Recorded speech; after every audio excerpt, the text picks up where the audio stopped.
You can have the absolute best product in the world, a flawless engine, a perfect machine. But if your pricing is broken, you aren't building loyalty. You are simply collecting checkbooks waiting for the moment they decide to walk away. And that is a profoundly different business problem. This isn't a sales problem, and it's not purely a product issue. This is a customer success problem, specifically the monetization trap. We are all conditioned to believe that if we build it, they will buy it. But in the SaaS landscape today, the biggest disconnect isn't between your feature set and their needs. It's between what you are selling and how they perceive the dollar value of what they receive. If those two things aren't perfectly aligned, retention becomes a desperate firefight. The most common error I see is selling tools when you should be selling transformation. When your pitch revolves around features, we have AI integration, or we offer unlimited reports, you are positioning yourselves as a vendor, a utility provider.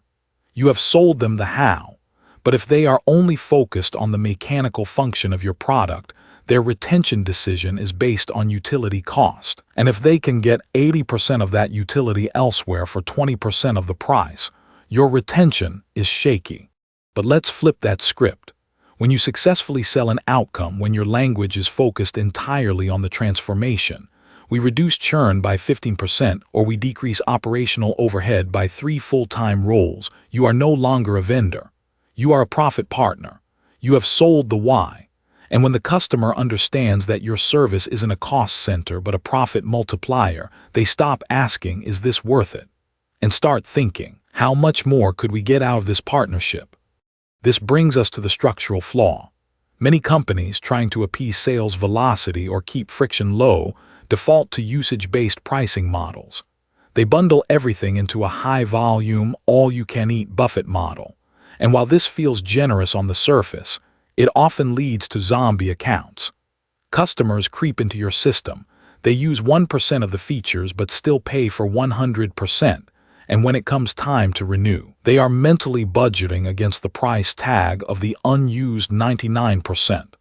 They feel exploited, even if they are technically getting a discount. So how do you fix the pricing misalignment without triggering a retention nightmare? You must build tiers that reflect stages of transformation, not just usage thresholds. Instead of small/medium/enterprise, think about value achieved, baseline efficiency, growth acceleration, and market dominance. Your pricing tiers must act as a guided journey map, guiding the customer from problem identification to massive success. This allows you to strategically upsell on outcomes, not just volume. And this brings me to the tactical shift you can make this week.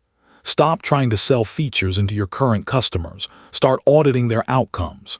Sit down with your top-tier users and ask, if we could make X outcome 10x better, what would that look like? Use their success story to justify the next pricing tier. Don't ask, do you like our product? Ask, how much more money did we make for you last quarter because of this partnership? That question fundamentally shifts the retention conversation from cost comparison to ROI discussion. On a related note, if you are using your health score as the primary retention metric, a generalized usage percentage, you are doing it wrong. It is a compliance report, not a diagnostic tool. It tells you they logged in. It doesn't tell you if they are actually achieving the promised transformation.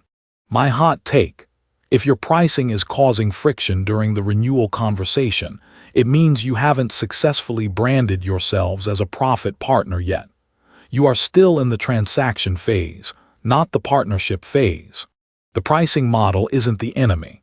The failure to correctly link price to outcome value is. It's a subtle, strategic gap that CS teams are uniquely positioned to bridge. So I want to hear from you.